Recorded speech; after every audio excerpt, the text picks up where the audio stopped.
नमस्कार बच्चों, कैसे हैं आप सब। मैं उम्मीद कर रही हूँ कि आप अपने अपने घरों में स्वस्थ हैं, सुरक्षित हैं। देखिए बच्चों, हम हमारे हाफ ईयरली एग्जाम्स के बाद आगे के सिलेबस की तैयारी कर रहे हैं। तो देखिए, हम चैप्टर 8 पढ़ चुके थे। आज हम पढ़ रहे हैं चैप्टर 9 परोपकाराय मम जीवनम। नवम पाठ परोपकाराय मम जीवनम। परोपकाराय अर्थात परोपकार के लिए, चतुर्थी विभक्ति एकवचन। मम जीवनम अर्थात मेरा जीवन। मेरा जीवन किसके लिए है?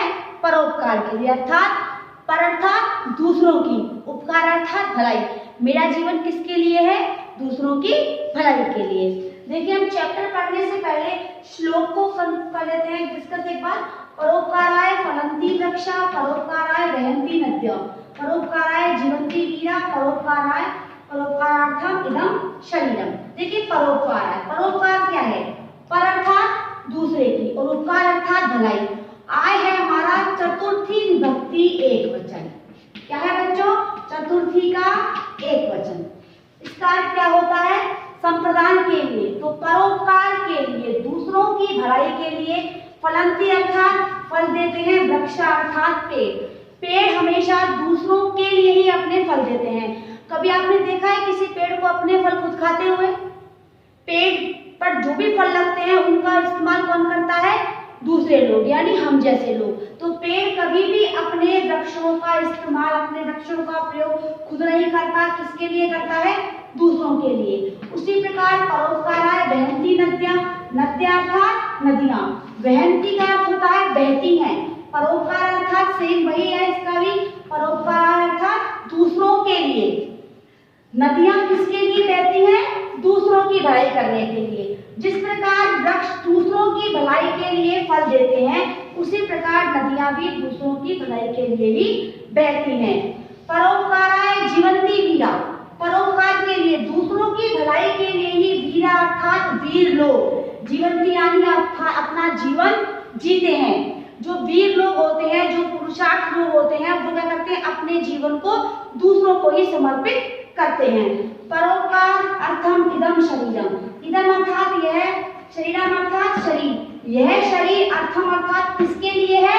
परोपकार के लिए। यह शरीर किसके लिए होता है? दूसरों की भलाई करने के लिए। एक बार वापस रिवाइज करते हैं। जो वृक्ष होते हैं वो दूसरों के लिए ही अपने फल देते हैं। जो नदियां होती हैं वो दूसरों के लिए ही बहती हैं। जो वीर पुरुष होते हैं वो दूसरों के लिए ही अपने जीवन को समर्पित कर देते हैं। और जो हमारा यह शरीर है, यह शरीर किसके लिए दिया है हमें ईश्वर ने? दूसरों के लिए। यानी यदि अर्थात हम अपने जीवन को दूसरों के लिए जीते हैं तो हमारा जो जीवन है वह क्या है?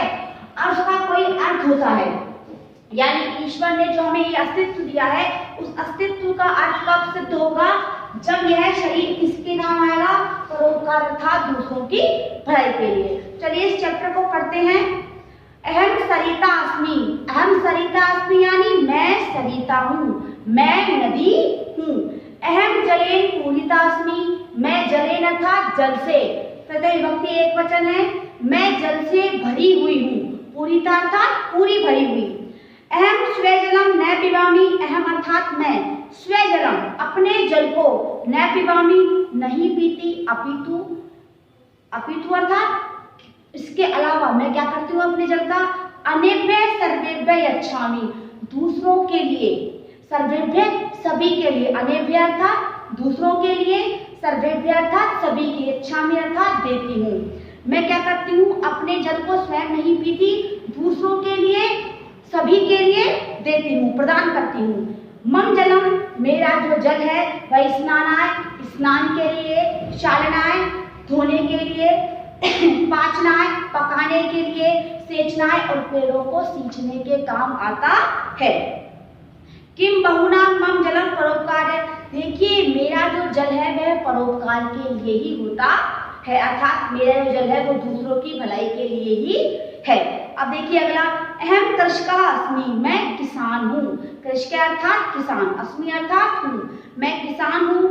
अहम हले क्षेत्रम कर्षामि, मैं हल के द्वारा या मैं हल से, क्षेत्रम अर्थात खेत को, कर्षामि का अर्थ होता है सींचता हूँ। हम खेत जोतते हैं ना, जोतना जिसे कहते हैं वो।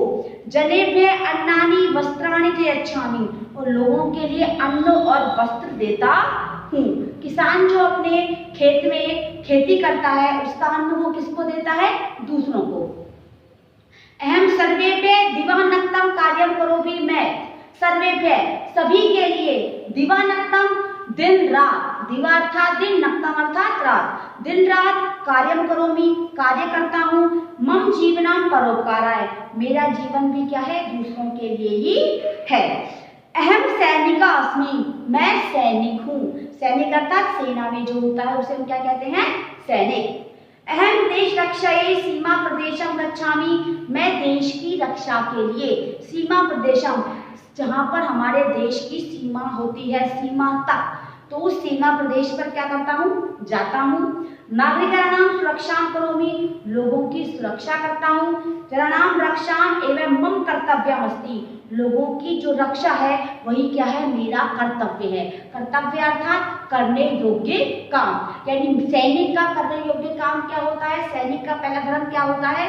लोगों की रक्षा करना, देश की रक्षा करना। इसीलिए वो सेना में होते हैं और इसीलिए वे देश की सीमा पर देश की सुरक्षा करते हैं। वो देश की सुरक्षा भी करते हैं और देश के लोगों की सुरक्षा भी करते हैं।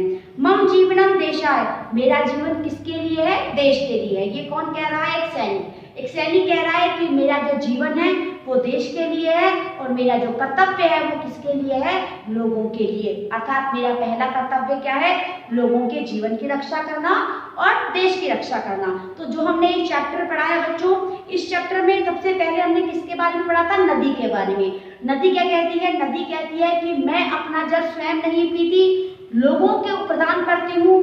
लोग मेरे जल में नहाते हैं, धोते हैं, खाना बनाते हैं और साथ में पेड़ पौधों को सींचते हैं। तो मेरा जल किसके लिए है? दूसरों के लिए। मेरा जीवन किसके लिए है? दूसरों के लिए। दूसरे में हमने क्या पढ़ा था? मैं किसान हूँ, मैं अपने खेत को जोतता हूँ, खेत में खेती करता हूँ, लेकिन मैं अपनी जो खेती है वो किसके लिए करता हूँ? दूसरों के लिए। किसके लिए करता हूँ? दूसरों के लिए। मैं दिन रात काम किसके लिए करता हूँ? दूसरों के लिए, ताकि मेरे देश में कोई भूखा ना सोए। और मेरा जीवन भी किसके लिए है? दूसरों के लिए है। उसी प्रकार थर्ड पैरा में हमने क्या पढ़ा कि मैं कौन हूँ? एक सैनिक हूँ। और सैनिक कहाँ रहते हैं? सैनिक सेना में रहते हैं। सेना कहाँ पर काम करती है? सेना करती है सीमा के प्रदेशों में। जो सीमा के जगह होती है, हमारी जो बाउंड्रीज होती हैं उन पे रहती है। और इसका पहला कर्तव्य क्या होता है? देश की और देश के लोगों की सुरक्षा करना। तो इस चैप्टर में जो टॉपिक थे वो हमने क्लियर किए हैं और जो ये श्लोक था ये भी हमने क्लियर किया कि मेरा जो जीवन है वो किसके लिए है? देश के लिए। यदि मैं अपना जीवन देश के लिए नहीं दे पाऊं तो मेरा जीवन जीना व्यर्थ है। वृक्ष किसके लिए फल देते हैं?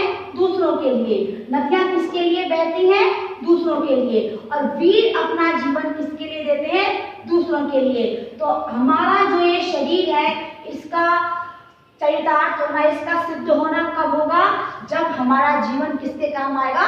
दूसरों के लिए। तो इसके शब्दार्थ देखिए बच्चों। पहला है सरिता अर्थात नदी, परोपकाराय दूसरों की भलाई के लिए, कृषक अर्थात किसान, हलेन अर्थात हल से, जनेभ्य लोगों के लिए, दिवानक्तम दिन और रात, देश रक्षायै देश की रक्षा के लिए, शालनाय धोने के लिए, पचनाय पकाने के लिए। ये जो चैप्टर है हमने जो डिस्कस किया है नवम पाठ परोपकाराय मम जीवनम, आप इसको पढ़ेंगे, इसके श्लोक को अपनी कॉपी में लिखेंगे, इसके शब्दार्थ अपनी कॉपी में लिखेंगे। आज की क्लास में इतना ही। Thank you and have a nice day.